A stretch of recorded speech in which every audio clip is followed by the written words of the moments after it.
So all of today really came, I usually teach a class that is about multiple offers and what cash offers mean. And there's a lot of little things that I haven't had a chance to say in about a year. So I kind of put those into this class.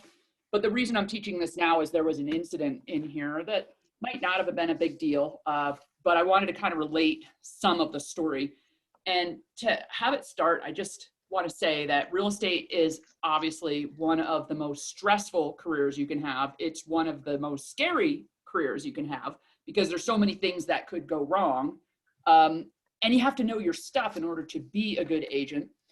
You're helping people with the biggest investment they've probably ever made, maybe multiple times.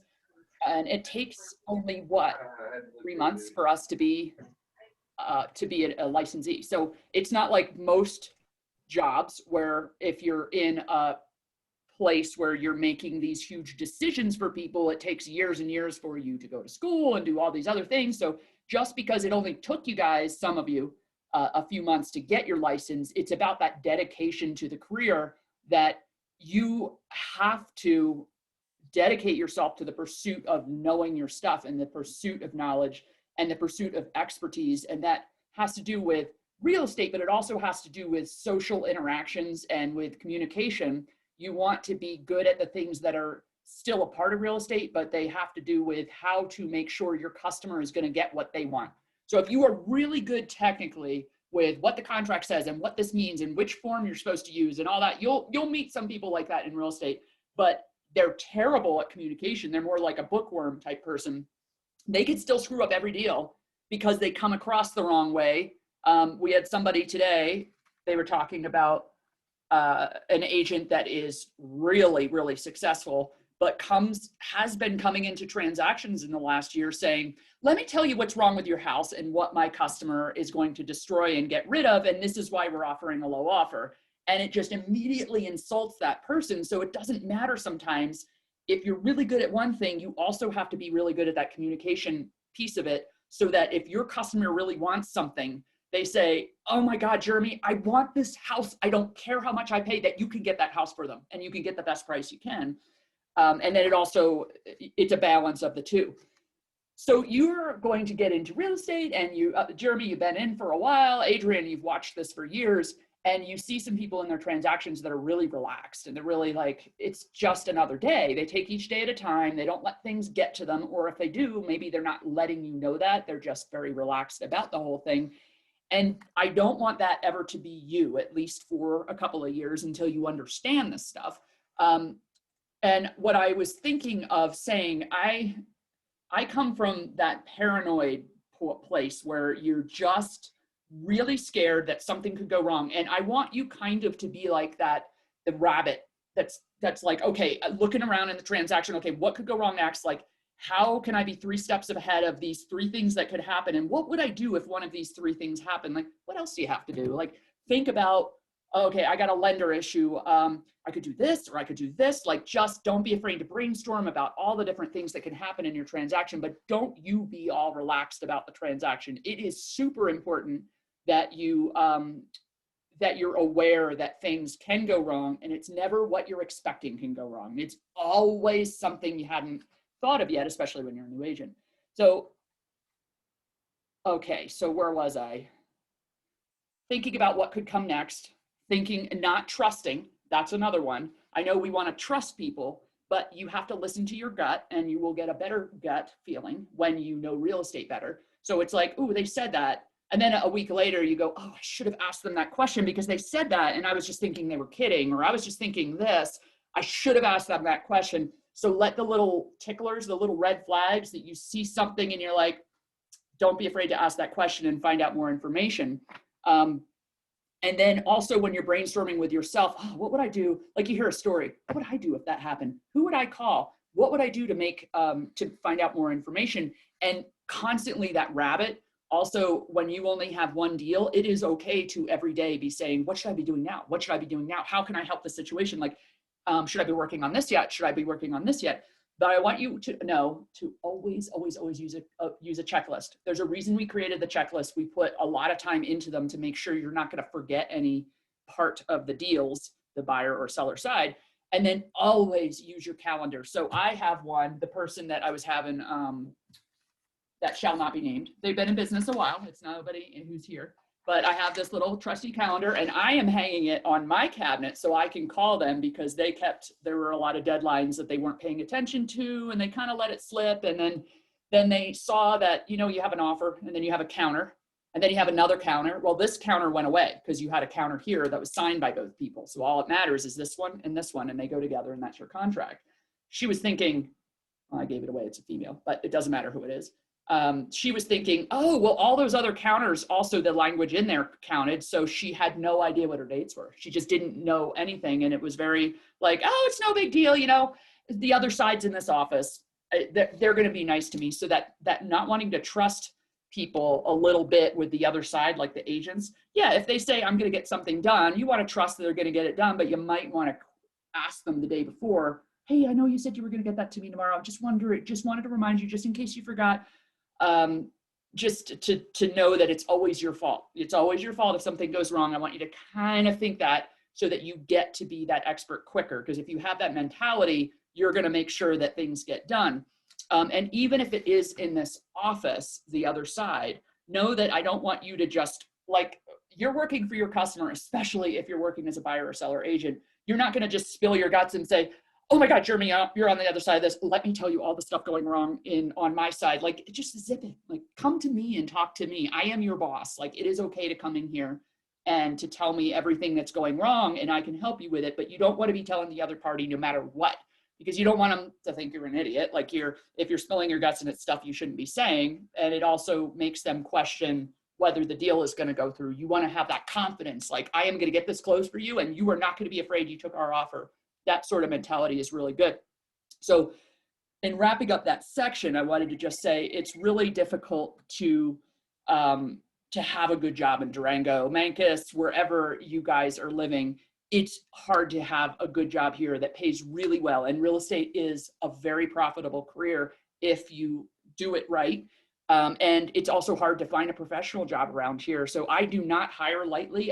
Every one of you that I had talked to, I know, Jeremy, like, you have been here much longer than I've been here, and same with you, Adrian. But for every person that I do hire, there's 4 or 5 people that come in. I'm like, I don't think that's a good fit. So take that really to heart, that you work with like the best company in town, and we are super agents at that. And I'm not saying this in a way like, oh, you guys aren't doing a good job. I just want you to know, like, how important it is for you to do your job well.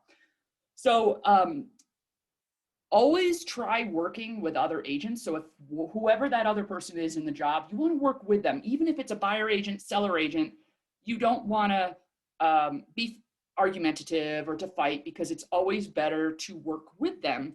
But know you both, if you're both working as agents, that you're both only working for your customer to get the best deal. So that's like a fine line, right?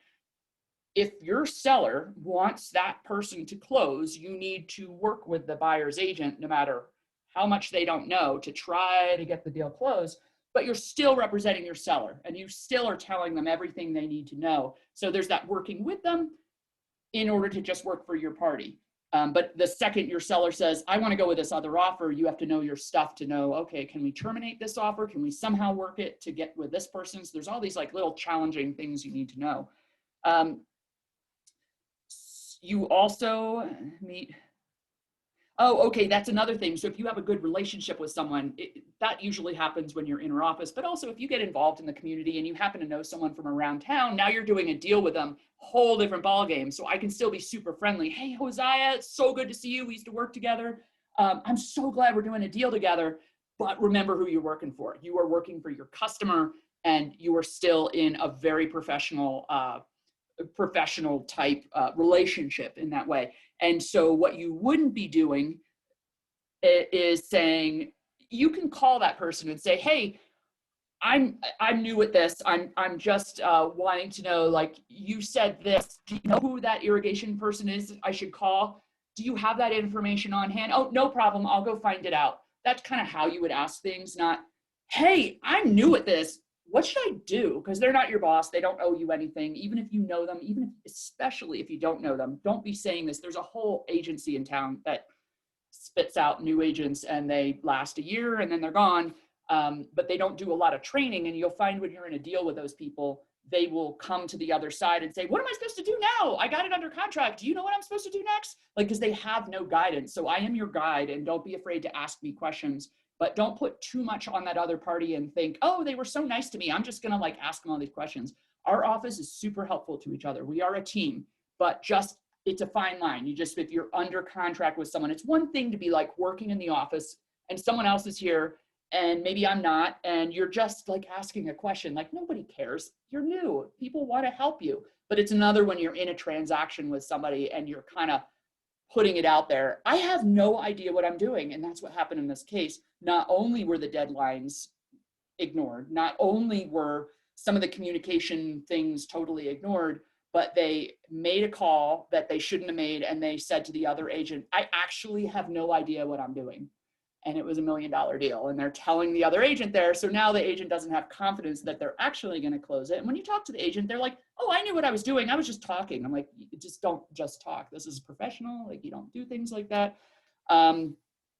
So if you're going to say, I have no idea what I'm doing, like you get $1 million house under contract, come into my office and say, Heather, I have no idea what I'm doing. Like that's totally okay. I don't mind any questions. Even if you think it's a stupid question, like come in and ask. I'm your boss. Like I'm happy for you to talk about it. But also don't be annoying to another agent. You don't want to be like asking them tons of questions that maybe they don't, if they didn't put it in Associated Docs, you say, hey, you said you had a copy of that survey. Can I get a copy? But you don't like ask for all the things that they don't have. If you know how to find that information, just go do it. Just get it done. Take a class, call an expert. Don't act as if other agents should be the one to impart that knowledge on you.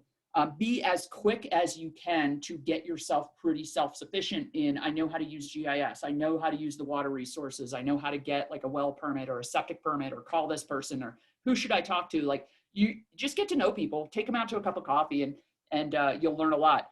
So let's go into, and please, this whole day, I want you to talk to me about things I'm bringing up that you had a story, you have a question, like especially Jeremy, you're here and you've been in the business for a long time. I'd love to have this go in your direction, not just what I was planning on saying today. So break in all you want. Otherwise, we can start talking about cash. So when you write a cash offer, it means that the person has, and if there's no contingencies in it, like something has to happen, then cash means they have it sitting in a bank account. It is ready to go. It is not money market. It is not mutual fund. It is not retirement plan. It is not, I'm getting a home equity loan on my house. It is, I have cash sitting there waiting to close and I have $500,000 just waiting to buy your house. So when you have somebody comes in and they say, I have cash and I want to buy a house, it's red flag, just that you need to ask a little bit more questions because who really has that much money sitting around waiting to close? Thus the check mark in the contract that says, it's like that, do they have it right now, right under the money part. And the reason that came into being, I know I've told the story before, is because in 2008, you had a whole bunch of people writing cash offers that were not contingent on something happening because for 5 years, 6 years, people were expecting that every time you bought something, it was going to make 5, 7, 10%, 15% appreciation a year. So you didn't have to worry that you wouldn't be able to sell something. So maybe I have to sell a house over here, but I'm not worried about it. It's going to get multiple offers in the first day. So that's a cash offer, right? I have to sell my house, but who cares? So they were writing all these cash offers, market crashed. And then the people fell out of contract and said, well, I don't have the cash now. It's like, well, you wrote me a cash offer, you lose your earnest money because you didn't have it contingent on something. So no, that's the reason for the check mark. And then when I ask people, that one of the easy ways to ask people is they're writing a cash offer. Yeah, sure. Let's draw it up. No problem. One red flag is you're going over it with them and you say, okay, do you or do you not right now sitting in your bank account have that $330,000 cash waiting to go? And they say, oh yeah, it's in my money market account. I go, okay, that's kind of, I mean, money market is pretty easy, but if the market crashes, it could affect how much money they have. And they might say, oh yeah, it's in my investment, but all I have to do is call my guy and he'll sell it tomorrow. I say, okay, that's not cash. And it is cash, but you have to check the box that says does not. And they go, well, why do you have to say that? It's like, let's just say worst case scenario, because that's how I want you to think, like that rabbit. Worst case scenario, market crashes tomorrow.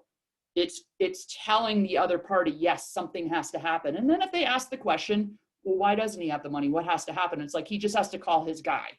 That can happen any day. As soon as he's through inspections, he's going to call his guy and have it cashed out. But it also, a lot of people that I dealt with up in at PERG would have that cash offer, and then you say, okay, do you or do you not? And they say, oh no, I'm just getting a home equity loan. I'm like, okay, well that's a little bigger deal because it's relying on, like, do you need, maybe not an appraisal, but you need some sort of estimate of value. You have to go into the bank. When can you get the application done? So yeah, it's kind of an easy process, but not always. So just make sure you're explaining that, and it's in the contract that it's contingent on something happening, because if that doesn't happen, they lose their earnest money. If you're writing a cash contract and there's no contingency, they lose their earnest money if that doesn't happen. So just because somebody has more money than you, don't assume that they know what they're doing. Just because someone that's owned more houses or owns more houses now than you have ever sold in your life, don't assume they know what they're talking about in Colorado and what our contracts say. And you have to ask the right questions. That is something I learned. And even when I stopped selling a few years back, I would get kind of like, you know, you see someone and they own 5 houses and they have millions and millions also in the bank, and you find yourself treating them differently, like not asking the same questions. You're like, oh, they know, they're so savvy. They're so savvy. They buy all these houses. They know what this is. And then you get under contract and you're like, oh, my, what a dope I am. Because they go, well, you didn't tell me that. I didn't know that. So just always, you can treat people the same way. Like, wow, this person is really savvy. And maybe they know a lot more than me, but probably not. Like, you're an actual real estate agent and they're still relying on you to make those decisions. So you still want to ask the same questions. You don't ever want to assume, well, they buy and sell things all day, they understand what cash is. Like, still ask the question, because it's on you if they come back to you and say, well, you didn't explain that to me, because it has happened to me. I just don't want you to be like me. And sometimes savvy people aren't as savvy as they say they are. And I don't mean that in a bad way. They just don't know. Every state's different with their laws and their rules and what cash means. So written versus verbal. Does anybody have any questions about cash? It sounds like a no-brainer to me, but it's not when you haven't dealt with it before. And it is amazing. It's really amazing in Durango. If you don't come from that background, how many people, even who are 25, 30 years old, who walk in here and I'll say like, oh yeah, it's going to be a cash offer. And you're just like, don't show emotion, you know, like it's so hard. I just want to be like, you're 25, how do you have that much money to spend? But it's really amazing that there's a lot of wealth being transferred, generational wealth being transferred right now. So you'll see that. Written versus verbal. I just kind of want to mention that you will get people who will make verbal offers. I would say it doesn't happen as much in this market. It would be like market crashes and nothing's selling. So you get these, I'm going to say a Yahoo who's going to call and be like, you got that listing for 500,000. I'll give you 300 for it. You know, like something that'll never go through. But to try to get people, if it's coming from a buyer who's not somebody else's buyer, it could be your lead. Try your hardest to encourage a person to make an actual attempt to sit down and write the 20-page contract. And it's okay. Like, you can write a $300,000 offer on a $500,000 listing. But as you do that with somebody, you'll get to know them a lot better, because they might not want to spend the time. They're like, just call me back if your seller wants it. I don't want to waste my time. It's like, well, it's not going to cost you anything to sit down with me. Like, I'm doing this all for free for you. So why not sit down with me and we'll spend an hour together and we'll write this up and we'll make it very professional. So maybe you'll have a better chance of getting them to look at it if you do it this way. I just think that's a way to really connect with somebody, because I mean, already it's insulting. They're offering so little. At least you're making a connection with somebody and they might buy something else, but you'll get that. I just want to mention that in Colorado, you have to get it in writing. It's so complicated with all the things in our contracts you've seen. So try to encourage people who have the written verbal offers to do written. That gets into a story about multiple offers, but Heather, I was just going to say, I find it pretty useful to be able to make verbal offers, especially if you're going to go in a little bit low, and especially if you have somewhat of a good rapport with the other agent, to call them up and just say like, hey, we want to come in at X. Do you think I should write that up? and they will say, I don't even think that's worth you writing up. And Yeah, you've you saved don't want to yourself insult time. them. Or they can say, you know what? Or if somebody comes and asks me like, hey, we're going to come in around here, I'm going to say, you know what? Sounds low, but write it up. Because I know if I get a written offer, I can counter, and we can, if I think it's enough that we can counter to where we need to be, I'll say, yep, go ahead and write it up. So I That's a think really that's good a idea. useful. And also if you know that you're just going to be a bunch of back and forth, like it's nice if you're going to have like 4 or 5, counter offers, like, okay, we're going in here.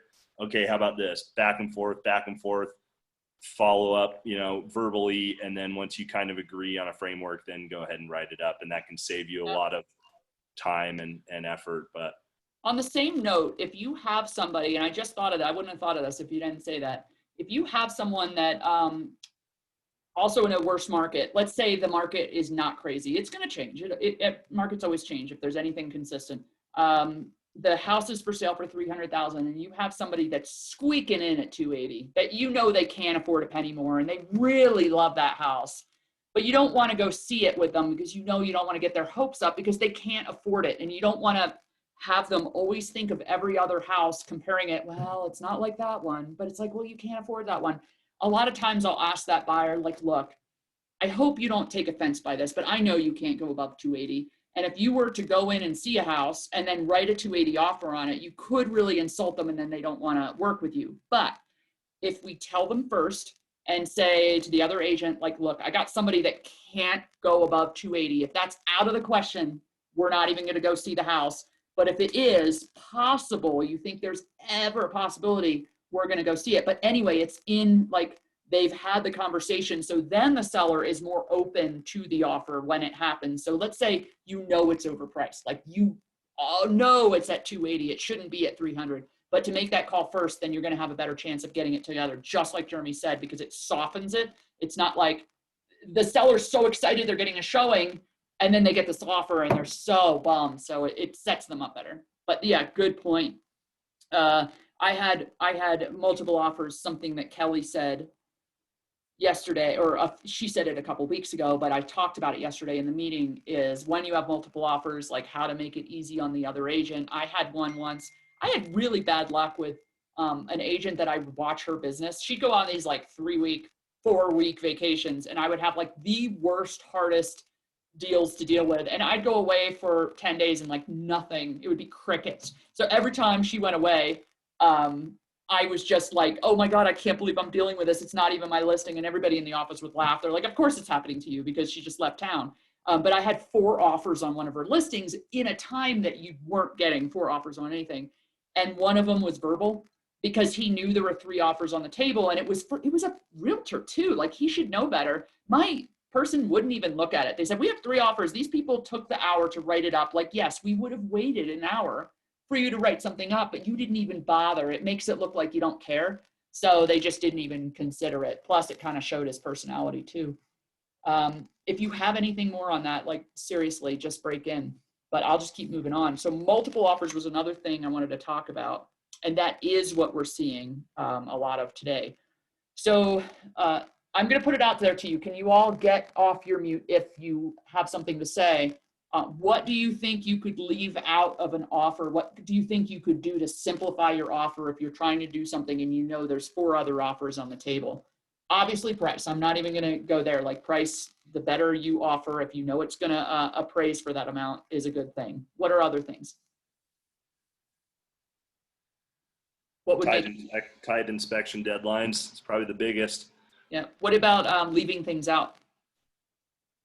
Do you think you could leave out of there? Contingency wise? Yeah, could you? Yeah, contingency wise. What if it's like not, you need an appraisal, but you have some cash that you could pay the difference. So if you talk to your bank and you said, hey, this house is going for 300,000 and I'm putting in an offer for 300,000, but I know it's contingent. I need to get an appraisal, but if it came in low, could I make up the difference in cash? Not making it contingent on the price of the appraisal could be one. I'm just going to start listing them if you don't say anything. You could not make them do anything, like not asking them to do things. The buyer will call. The buyer will make this happen. The buyer will order the survey and get it all done. They want it flagged, but we'll do it for you. And then if we bail, like you got it all paid for, could they live there after closing? Okay, so start thinking out of the box. What are things you could help the seller make their move easier for them? What if you let them live there for 2 weeks after closing while they kind of get organized and things like that? Ask the agent. So my biggest thing I'm going to say is call that other agent. If you're not trying to keep it a secret that you're making an offer, just call the other agent and say, what other than price matters to your people? Is it just price, or like, would they want to live there after closing? Or maybe they have something. I noticed that tree's in really bad repair, or maybe not a tree, but like they have some junk on the property. What if we just let them, we'll take care of it after closing? So anything you can do, they don't have to clean it. They, yeah, anything like that, that would help. Maybe if there's tenants in it, they don't want to kick out, so we can let them stay for an extra month after closing, so you don't have to worry about giving notice to the people. We'll give them notice the day of closing, and then they can just have a month to move out. Like, oh, think of all the things that would just make it easier on that person. Match the commission. Obviously, if you don't know what the person says, there's another offer. You want to look in the MLS, and there's a little box that's called variable rate. So if the variable rate is checked, that means, and make sure you understand this, if you signed a listing contract and it says, if I was to bring a buyer, I will, as long as there's no procuring cause by another agent, then my commission drops to 5% instead of 6%. So you want to note, if it says variable rate in there, then you would ask the other agent, oh, can I ask you who's bringing the other offer? Or can I, and you can ask that anyway, who's bringing the other offer? Or is it you that's bringing the other offer? Just so you're aware of like what you're going up against. Let's talk about, and Jeremy, I know you can have some of these. What would you not do? If you're doing a multiple offer situation, what would you not do? How about like the list, like I told you, like the lady who is one of the most fabulous realtors out there, but for some reason has been really grumpy lately and walks into a $700,000 off house and says, here's all the things we're going to change about the house that you have such pride and joy in. And she did it in, somebody has a listing that just came up. It was listed before and we all saw it on tour. And it is the most pristine, beautiful home in the world. Maybe it is not exactly what buyers want today, but you can tell how much pride they have in their home. And she has a situation where the seller is so angry, it's not even a bad offer, but they don't want these people to own it because they're going to go and change their whole house. So especially if you're dealing with, like, if you find out that it's maybe an elderly person that lives there, you don't want to go and tell them, oh, we're going to tear the house down and build this new house. Isn't that cool? Like, maybe, I know buyer love letters aren't allowed really anymore, but maybe to just be able to call the other agent and say, I know your person has lived there for 30 years. I just want you to know these people moving in really love it just like it is. Just if it's the truth. I mean, obviously you're not making stuff up. How about putting a bunch of junk in there in the offer to protect you? So obviously, like, wiring clause is important to have, but any of these little things like disclaimer, all Coldwell Banker offices are owned by independent franchises, or like you get these offices that force their agents to put all these like junky clauses in there that are protecting people that aren't the seller. Just make it so that when you read the offer, the listing agent can go, oh my God, this is clean. Like, they're going to pay for the survey. They're going to order this. They're going to take care of the septic. Like, wow, not really. I mean, how many buyers would do that? Not many. I did have a really good job. I did a really good job of being able to be that agent that got most of my multiple offer situations under contract. But I had worked years I was one of those people that couldn't say no to volunteering. So if you had an event going on, I would always be like, oh, Heather can help. Oh, I'll pick up trash on the sidewalk for bids, sidewalk day. And I'll be out there with the agents from Keller Williams and Wells Group. Or I was the president of DAR and I was on the board for 6 years. And so I would go to all these functions, and it's just who I am. It's not like I did it in order to get my contracts through, but people knew who I was. So when they got 4 different offers, they would know, like, oh God, it'd be so cool to do a deal with Heather. And that they'd probably say to their seller, Heather always pulls through. Like, she really does a good job to make, at least if there's a problem in the contract, she's going to tell us and not hide it from us until it happens. The one I was most proud of was I think she still lives in the house.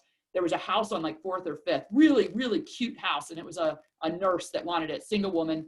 and she wrote an offer for $35,000 over asking price, and it was like $350,000 house at the time. And I'll never forget Don Reisdorf calling me. There were 6 competing offers, and he said, "Of course we want your offer, like $35,000. Are you? You have to send us a letter. Like, are you for real? First of all, because I've been in business like what 30 years.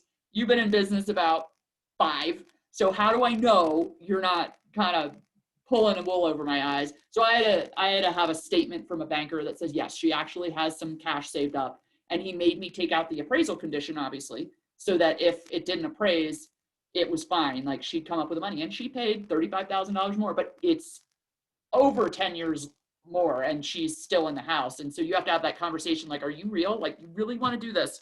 You know, it's the top of the market. You know, the market's going to crash eventually. And it did, but that she's happy. And so you do what your buyers want to do, but just know, like, it does matter that you get along with other agents. You don't want to be a jerk about one contract. And I just have so many ways that people are jerks to other people in contracts, like telling other agents what they should be doing.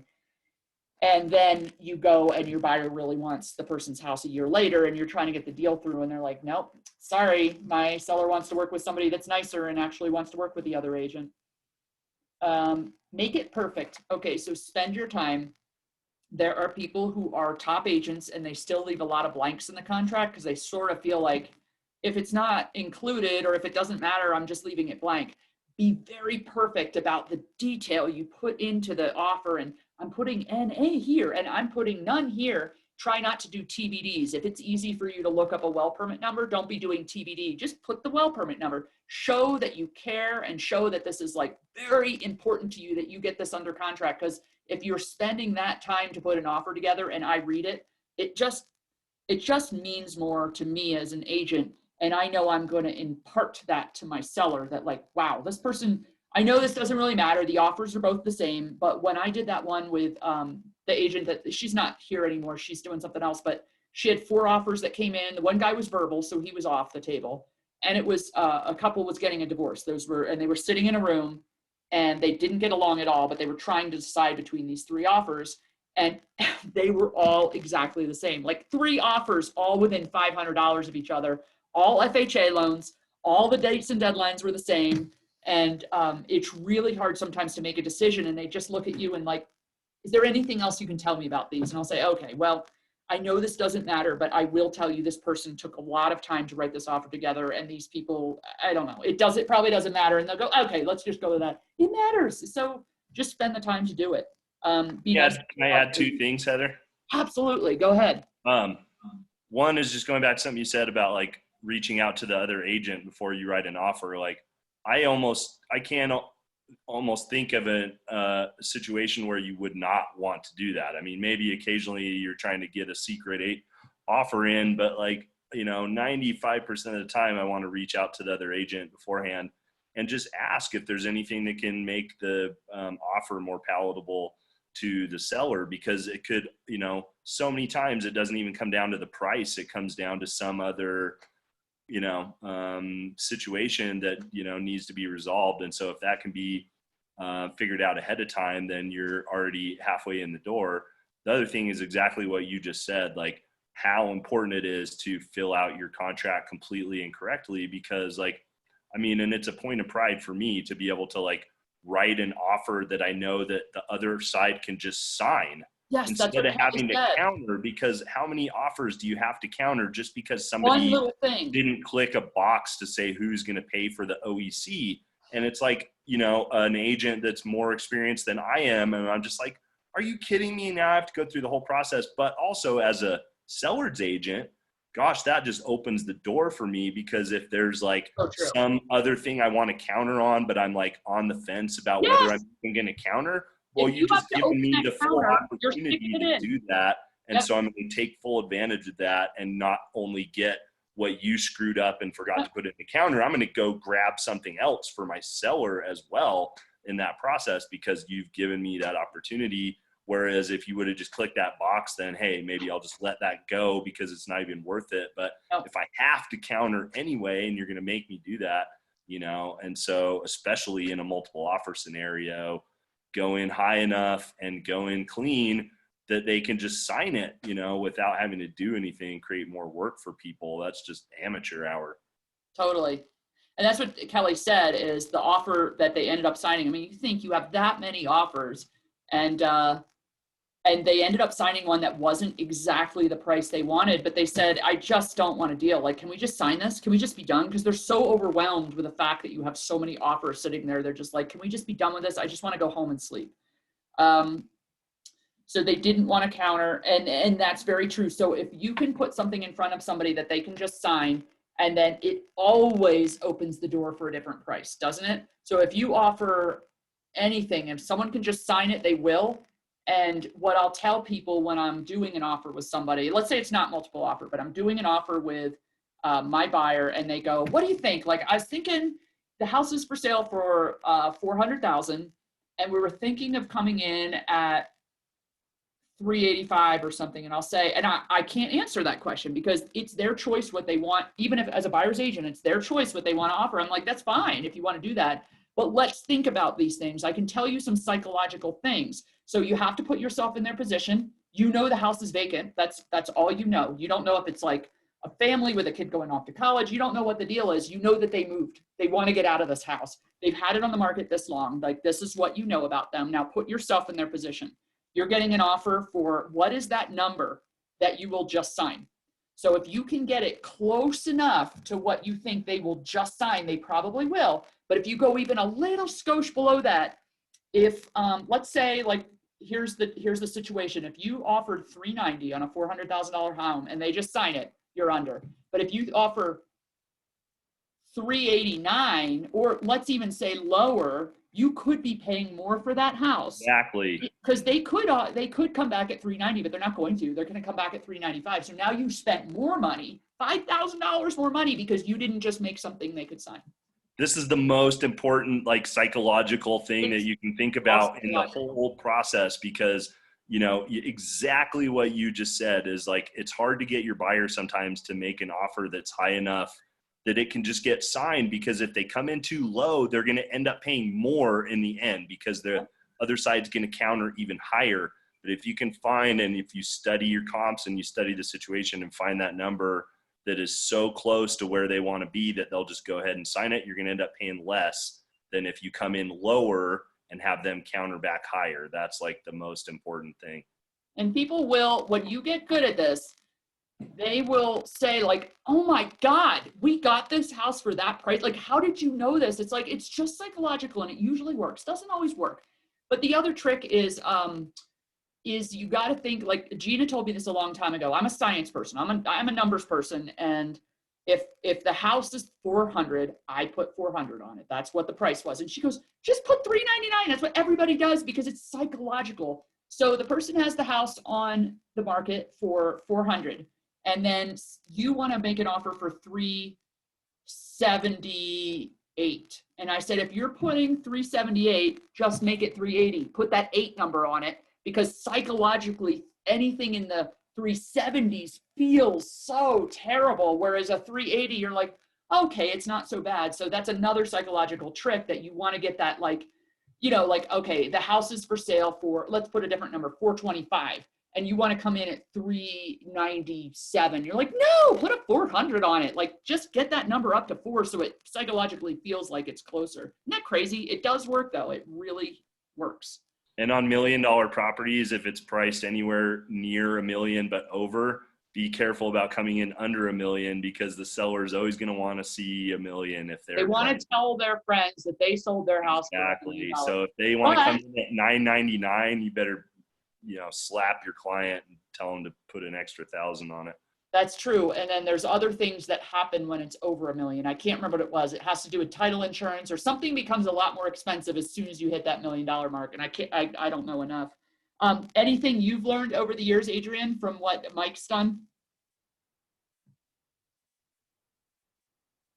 I think she's on her phone. Okay. And then a trick that you said, Jeremy. I'm not on my phone. I don't know how to unmute. Oh, that's okay. You did? I did. I figured it out. I honestly can't. Mike is such an enigma. I have no idea. He just has, like, the magic communication skills with people, and the stuff that he's been able to get worked through is just, I don't know. It's good, but he would make me want to quit my job sometimes because I'd sat next to him. I spent my whole career trying to sit closer to Mike because I really loved hearing him on the phone. And I had this sweet spot between him and, God, I can't even remember who was behind me, but I would listen to them with their customers, and he would be able to explain like a title issue or something. I'm like, oh my God. And I would sit there and go, how would I have handled it? It would definitely not be like Mike, but he was able to smooth over things that seemed so super challenging to me. So he did such a good job. One thing I wanted to say, so in this market, there is nothing wrong with calling an agent and saying, I'm bringing an offer. I want you to know, like, do you have anything you'd like me to add to it? If this market turns crappy, the last thing you want to do is just call someone and say, I'm bringing you an offer. I just want you to know, here's like the things I wanted to know from you. And what happens in a bad market is buyers become wishy-washy. So you will all of a sudden find that you have 5 people you're working with and they are all not able to make a decision, because what do they think? They think, why do I need to make a decision now?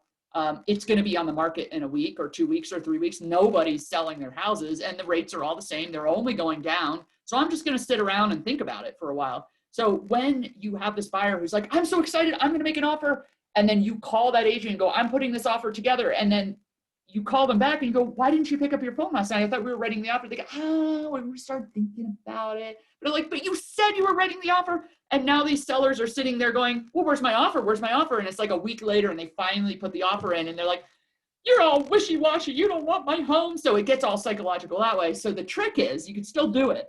But the way I would do it is you call the agent and you say, look, promise me you're not going to tell your sellers that I'm writing an offer, because I just want to make sure, just in case they change your mind, you know what the market's like, just in case they change your mind, I want to make sure they end up actually getting this signed, but I want to let you know I'm starting to put one together and I have some questions to ask. And they never tell their seller because they don't want to look like an idiot. So they always zip it. I've never had one that has worked against me if you say it the right way. But wishy-washy people, oh my God. And then in a market like this, if you have someone, you never want to keep a secret, right? If you're writing up an offer and you think, well, what if my buyer doesn't come see it today? You make that call. Like, just like Jeremy, you make that call, because what if they say, oh, I'm so glad you called. I have 3 other offers on the table. We're about to make a decision in an hour. You better get this in. And you call your buyer and you go, I know you're being wishy-washy and I'm sorry, but there are 3 other offers. We got to get this in right now. It makes them jump to it and you get it in. So those are different tricks for different times. That's really it. Be nice to agents, put the deal together, make sure people like you, and it all works in your favor. Do you guys have questions? I mean, that's a lot to chew on. There's multiple offers. Cash offers. I have a question. Yeah, go ahead.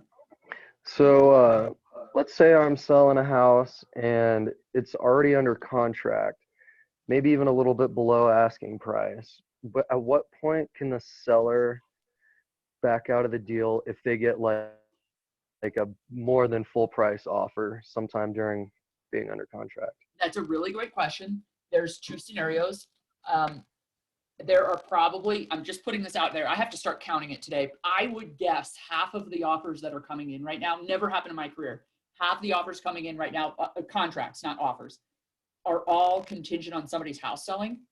So if the contract that is in front of you, you're representing the buyer, Henry? Yes. Okay, so let's say you're on the buyer side and they want to write an offer. If the house is contingent on another house selling, the seller probably has an out where they have to give 72 hours notice to the client who has it under contract, to the buyer's agent, and says, hey, we got a better offer, get off the pot and say you're going to get rid of this contingency, or we're going to go with this other offer. So that's a really easy out. And since most of the contracts have that right now, it's real easy to get one in first position in that way. Because think about it, they have a house to sell. They have to feel, maybe it's past inspections. So they're like, there's no loan on this. So I bet my house will close. So I'm willing to give up my earnest money if it doesn't close. Okay, I'll remove my contingency and I'm doing it. But other times, if they just put their house on the market, they can't take that contingency away because maybe they just don't have an offer yet. So in a normal situation that doesn't have a contingent house to sell, the seller has all the rights in the world in Colorado to take 3 offers and go, I'm going to counter you at this and you at this. And whoever signs first, I'll take you. Or I'm not going to take either of these offers. I'm going to wait 2 days and take this offer over here that's the same as this offer over here. A seller has all these rights, right? But as soon as they sign an offer, as soon as they actually go under contract, they basically have to sit back and just wait for the person to close or not. So the buyer has all the rights once you're under contract. They have all these rights, like the consumer rights about, like, I'd call it consumer rights. It kind of is, like the right to the appraisal doesn't come in, the inspection, the HOA docs. So really what you have to hope if you're on the seller side is that that buyer that has the lower offer, get it in backup position, get it in a backup position if you're on the buyer side. And you're hoping that whoever wrote that first offer, you can even ask, who has it in first position? Hope it's a new agent that screwed up their dates. Because the second that they say, oh my God, I can't get my loan done, I can't get the appraisal done by that date, the one in the first position, and the seller just has to go, well, you either got to get it done or we're going with this other offer. And they might upset that buyer enough that they bail. So in this market, not many people want to bail out of their contracts, but you can get that where they know they have a backup for $3,000 more. And so they're going to do everything they can to make it hard on that buyer to bail. But you know, it's a bird in hand thing. A lot of good listing agents will say, I know your backups for $3,000 more, but they might ask you for something on inspections. They might ask you, they might not get their loan, their house might not sell, whatever it is they have to do. So a lot of agents will just say, I know it sounds enticing and sure, I want to make more commission too, but let's just try to make this one work because you got to start all over again. It's an additional, like, you know, however many days. That makes sense? Yeah. Cool. Any other questions? Let me think if I had any notes. I kept you long enough. So I wanted to do one next. No class next week. I'm actually going to be hopefully out of range and very far from here, but we'll see. Communication class about things that people say, things that people ask to you. What do you say if I'm not going to take this offer, or you get a low ball and you're representing the seller, or some different kind of conversations you have about problem solving and how you can get deals together, especially as a new agent when you're like, okay, well, how do I combat that? So I thought that would be a good class. So thank you all for being here. And if you don't have any other Thanks, questions, Heather. I'll let you all go. Thanks, Adrian. Thank you, Jeremy, Thanks, Heather. Josiah, Henry, all of you. Bye. Bye.